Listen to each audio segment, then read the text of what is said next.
My boyfriend dumped me after his female best friend called me a red flag. Now he's begging me back, but my gift made him cry in regret. I, a 23-year-old female, had been in a relationship with my boyfriend, Eric, a 24-year-old male, for almost 8 months now. Eric has never had a steady girlfriend for this long before. Most of his exes have been flings that never lasted more than 3 or 4 months. So, of course, I like to think that this relationship is special for him. However, a few days ago, I realized that this might not be the case. Eric's best friend, Olivia, a 24-year-old female, has been his neighbor for over 14 years now. They met when they were 10 years old and have been best friends ever since. They went to the same school, the same college, and even work at the same place now. So, when I say best friend, I really mean best friend. Eric doesn't do a single thing without consulting Olivia first. Even his decision to date me wasn't just his own. He told me later that every girl he'd ever dated had to be Olivia approved first, and if she wanted him to break up, he would have to break up. I guess this was also part of the reason things never seemed to work out with his exes. He only told me about this 4 months into the relationship because he felt it was about time. By then, I was already in deep with him, so I decided to stay. Yes, I know, bad decision. Had I known about his weird dependence on Olivia, I would have never said yes to even a first date. As for my relationship with Olivia, it's nothing too bad, or rather, it was, right up until a few days ago. Olivia and I have met a fair few times, and we've always been civil to each other. I used to get this feeling that she was always trying to show me, really subtly, that Eric would always be hers first whenever it was the three of us. Even though it did make me feel kind of awkward, I never said anything about it. She'd always make me feel really excluded, and I'd never feel truly comfortable around her. I tried my best to be friends with her initially, but my efforts were in vain because she'd already made up her mind and was against it, I guess. To make matters worse for myself and for her, I decided to turn it into a competition with her as well, so she definitely wasn't going to take that lying down. Coming to the incident that happened a few days back, around 5 days ago, I felt really sick. Since I live away from home for work, I didn't really have anyone to take care of me. My roommate was on a trip, so I was really just all by myself. I usually wouldn't rely on a guy, but this time I chose to call my boyfriend and ask him to come to my place and help me out. He was a little hesitant at first, and I thought it was because he didn't want to catch whatever I had. So, I told him that it was just a stomach bug and he'd be fine. Even then, he seemed reluctant. I asked him what was up, and that's when he told me that he had plans to watch a movie and then grab lunch with Olivia, so he wasn't sure if he'd be able to make it. I was already sick, so I wasn't feeling my best. On top of that, Eric was putting Olivia above me.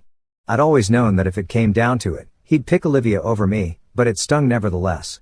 So, I ended up getting really pissed off and told him that he could date Olivia and hung up without another word. I didn't respond to any of his calls after that, but around an hour later, he finally did show up and apologize for what he'd done. I felt better when he came by because if he hadn't, I really would have broken up with him.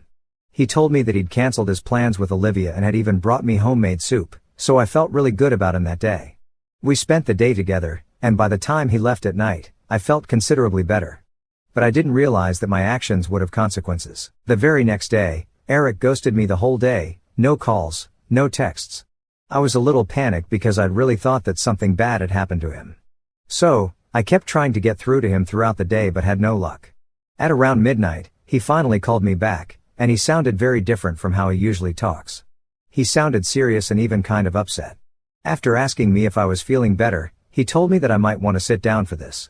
Then he proceeded to break up with me. Initially, I thought it was just a prank, but then he continued to speak and even told me that it was hard for him to come to this conclusion, but he'd finally realized that my behavior was nothing but a bunch of red flags, and he couldn't be with me anymore. I was really confused because, as far as I was concerned, I hadn't ever said or done anything to him that would count as a red flag, at least not consciously.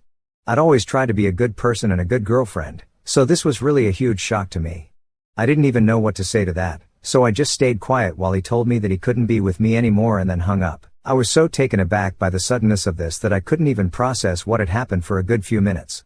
Just the day before, we'd had such a good time together, and now he was telling me that he wanted to break up because I had red flags.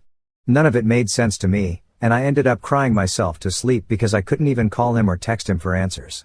After breaking up with me, he'd immediately blocked me everywhere, so there was literally no way for me to get closure or even answers.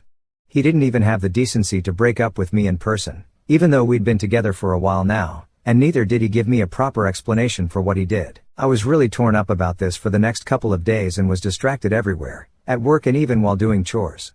I just couldn't bring myself to accept that we were done just like that and kept replaying our last few interactions in my head to try and understand what exactly had made him say that I had a bunch of red flags, but I drew a blank every time. The Olivia factor hadn't even occurred to me since I hadn't seen her for a few weeks, and I'd sort of forgotten about how she controlled Eric's life. Anyway, last night, I finally received a call from Eric, and I was sort of taken aback since I wasn't expecting it. I'd just begun to process my breakup, so this was really soon for me. I answered the call, and as soon as I did, he started apologizing to me and didn't even give me a chance to say anything at first. He sounded hysterical, so I didn't interrupt him either and let him get it all out of his system. He told me that the other day, he didn't even want to break up with me, and it was actually Olivia who'd made him do it. He told me that she didn't like the fact that I'd made him cancel plans with her and had convinced him that it was a red flag. She'd even brought up a couple of other relatively normal things I do to make me seem like a huge red flag, and he admitted that he'd fallen for it as well. She'd fed him a bunch of nonsense about how I was trying to drive a wedge between them, and that was a red flag. Even the little things I do, like cooking my favorite meals and buying clothes for him that I think would look good on him, were just tactics to change him and control his life, according to her. I couldn't believe that anyone would fall for such stupid crap and even break up over it, but I guess my boyfriend was an idiot. He then told me that he was sorry about everything and that he wanted to get back with me and was ready to do anything it took. I didn't say anything for a while because my blood was boiling, and I could hardly control my anger. All this while, I'd been thinking that the breakup was my fault and was blaming myself, whereas in reality, it was all this wretched Olivia's fault, and she'd been completely fine. I should have known that she would definitely do something to get back at me because, after all, I'd stolen Eric from right under her nose. The day I was sick, his choosing to take care of me and canceling plans with her meant that I was competition now, and she couldn't have that, which is why she had to make sure she broke us up. It all finally added up now. Eric kept pleading with me on the call to take him back and even had the audacity to mention that Olivia wouldn't be a problem for us since he'd keep our relationship a secret from her now. I was appalled that even now, after all that had happened, he had the audacity to talk about Olivia. I didn't understand how he could be so blind to the way that woman was controlling his life, but honestly, that was his problem. Had he broken up with me for literally any other reason, I might have even considered taking him back, but I just couldn't accept the fact that he dumped me over something Olivia had said without even bothering to think about the situation for himself. Clearly, this guy was an idiot, and whether or not he kept our relationship private, Olivia would still keep controlling him, and he'd keep doing whatever she says like a puppet. To be honest, the fact that even now he wasn't willing to admit that Olivia might not have his best interest at heart and was even okay with hiding our relationship for the sake of their friendship was a huge red flag for me. So, I had no intention of getting back with him anyway. I'd already made up my mind about that the very second he told me about what his real reason for the breakup had been. I'd cried enough over this guy, and he didn't deserve it, honestly, but I also couldn't just let things go without at least trying to put Olivia in her place, which is why I did something really petty and manipulative.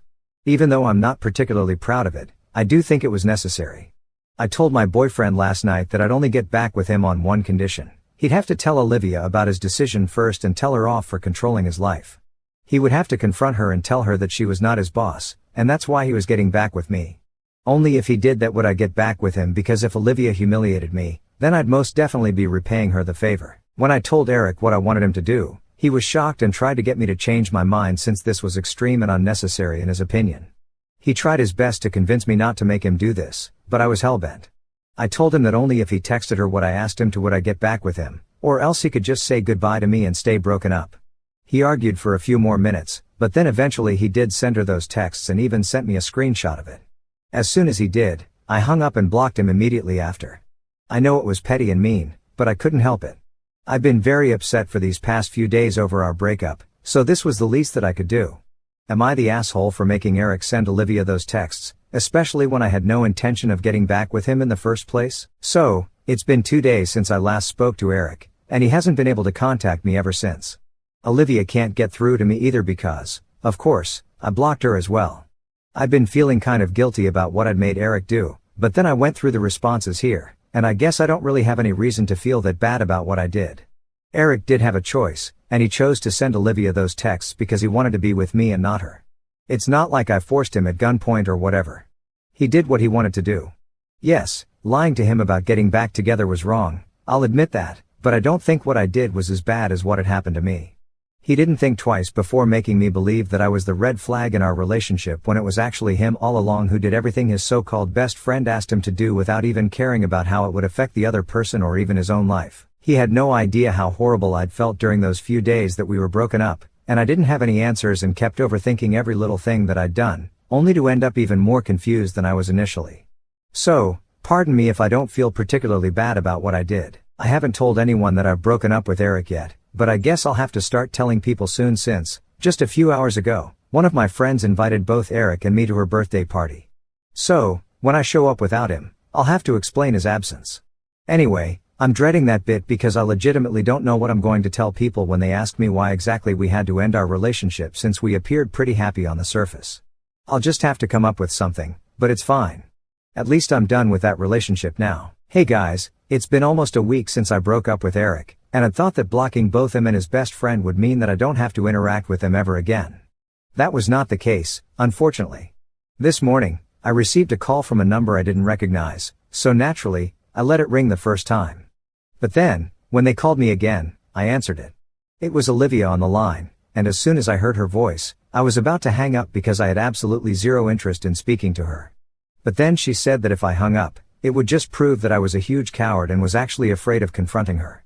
Now, I shouldn't have let it get to me, but it did, so I ended up staying on the call. Olivia then went on to talk absolute crap about me right to my face and called me all sorts of things for what I'd done.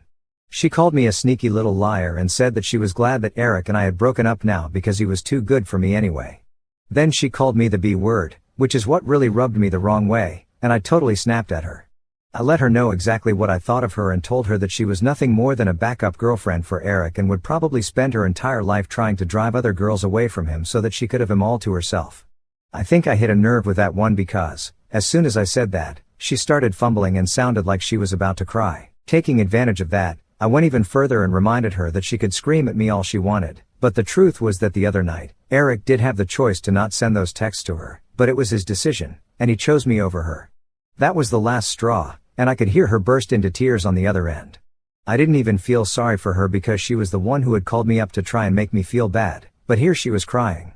I don't know if she and Eric are on speaking terms or not, but I hope she goes running to him to complain about what I said, and they come for me again because I would love the opportunity to put both of them in their place and remind them that I'm not just someone they can mess with and then get off scot-free. They're not the only ones with the license to hurt other people's feelings, and they need to remember that if they're so comfortable with dishing it out, then they should be equally okay with taking it as well. Hey there, 2 days back, I'd received a call from Olivia, but it had ended pretty badly for her. Like I'd said, I was actually hoping that Eric would confront me about it since it would give me a chance to tell them both off. And it finally happened today. The friend who'd introduced us to each other was throwing a party, and we were invited. She had invited Eric as well because she didn't know that we'd broken up.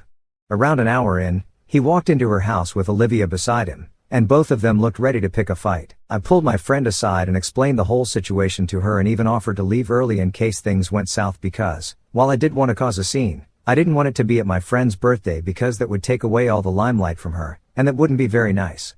But my friend insisted that I stay. She confessed that she wouldn't mind if we confronted each other at the party because she herself was very keen to watch the drama unfold in person, especially after the things I told her. I had the decency to ignore both of them because if anyone was going to pick a fight, it had to be them. I was classier than that, but when it came to showing them their place, I was ready to stoop to the same level as them. So, around half an hour after they arrived at the party, Eric approached me while I was speaking to another guy. I wasn't even flirting with him or anything, just making casual small talk. I guess he just wanted an excuse to put me down, though, so he came up to me and made a remark about how I seemed to have already moved on from him as loudly as he could. He then went on to accuse me of being a cheater and a phony in front of everyone while they all stared at us. Olivia stood right behind him with this nasty smirk on her face, and I swear I wanted to slap that horrible smile off her face but kept my urge under control somehow. Eric continued to talk crap right to my face and even brought up the phone call a few days ago and said that I'd been wrong about Olivia being the backup because it was actually me since I wasn't even worth dating anyway. I ended up laughing in his face when he said that because, if I remember correctly, it was he who had come crawling back to me just a few days after dumping me because of what Olivia had told him. He'd had his turn to talk. Now it was my turn to expose him and his dear best friend for what they truly were. I told him that both he and Olivia were way below my league and that he should have considered himself lucky that he'd somehow managed to convince me to date him in the first place because, as far as I was concerned, he He was a spineless puppet that Olivia controlled, and no other woman would ever want him. At least I'd been willing to give him a chance, but he blew that as well. On top of that, his so-called best friend was the one who was sad and insecure enough to try and break us up just because he'd spent a day with me when I was sick, and she'd even used a new phone number just to speak to me. That's how important I was to her. Honestly, her actions were of insecurity and just revealed how pathetic she actually was. The air was thick with tension that night, and it was clear to everyone that Olivia and Eric were a match made in some chaotic corner of the universe. Honestly, I found myself secretly hoping they'd end up together, not out of kindness, but because I couldn't imagine anyone else enduring their particular brand of drama. They were two peas in a pod, each feeding off the other's need for attention and conflict. As the party ground to a screeching halt, all eyes were fixed on our little spectacle. The room, once buzzing with laughter and music, had fallen into an eerie silence, as if everyone was holding their breath, waiting for the next act in this impromptu drama. Eric stood there, his face a mask of frustration, glaring daggers at me but utterly speechless. He had no retort, no clever comeback to salvage his pride. Olivia, on the other hand, wasn't one to let silence win. Lacking any substantial argument, she resorted to a barrage of expletives, her voice shrill and cutting as she invaded my personal space. She leaned in so close I could feel the heat of her breath, her eyes wild with provocation. It was obvious she was itching for me to lose my composure, to give her the slightest excuse to escalate things physically. She wanted a reaction, a reason to lash out, but I wasn't about to give her the satisfaction. I stood my ground, calm and collected, refusing to stoop to her level. Touching her? Not a chance, that was a line I wouldn't cross. Olivia's meltdown reached a crescendo, her words becoming a jumbled mess of anger and desperation. It was then that Eric, perhaps realizing the night was a lost cause, decided it was time to make their exit. They'd already humiliated themselves enough, and staying would only deepen the embarrassment. Their attempt to turn the tables on me, to make me the fool, had spectacularly backfired, leaving them as the one slinking away in defeat. Eric practically had to wrestle Olivia out of the room. She was still screaming, refusing to accept that she'd been bested. Her heels dragged across the floor as she clung to her defiance, but Eric's firm grip ensured their departure. The door closed behind them, and the weight of their presence lifted like a storm cloud passing. As the party slowly came back to life, my friend sidled up to me, her eyes sparkling with admiration. "That was absolutely badass," she said, a grin spreading across her face. The tension dissolved into laughter, and soon the whole group was chuckling over the absurdity of it all. The night took a turn for the better after that. We dove back into the festivities, the music cranking up, drinks flowing freely, and the aroma of a fabulous dinner filling the air. Plates were piled high with delicious food, and the clink of glasses echoed through the room as we toasted to resilience and good company. For me, the evening was more than just a good time, it was closure. I'd faced their nonsense head on and come out stronger, and that felt like a victory worth celebrating. Fast forward 3 months, and word reached me through the grapevine, because I'd long since cut ties with that toxic duo, that Olivia and Eric had finally made it official. They were a couple now, and I couldn't help but laugh at the news. It was almost poetic, really. I'd called it that night at the party, hadn't I? No one else in their right mind would put up with either of them, so it made perfect sense they'd end up together. Their chaotic energy was a perfect match, like two puzzle pieces that no one else would dare try to fit into their lives. I heard the news from a friend of a friend, a casual mention that brought a smirk to my face. It was validation, in a way, that my instincts had been spot on. Meanwhile, my own life was taking a brighter turn. I'd started seeing someone new, a guy who seemed to check all the right boxes. He was kind, funny, and refreshingly drama-free, or so I hoped. We were still in the early stages, but there was a spark there, a promise of something good. I found myself daydreaming about where this could go, picturing cozy dates and shared laughter. But, if I'm being honest, there's a small part of me that's cautious. I've learned my lesson from the likes of Olivia and Eric, and I'm keeping my eyes peeled for any red flags, like, say, a psycho best friend lurking in the shadows. For now, though, I'm optimistic, and I'm letting myself enjoy the moment. After all, I've earned a little happiness after that wild night, and I'm ready to write a new chapter, one that's hopefully free of unhinged party showdowns.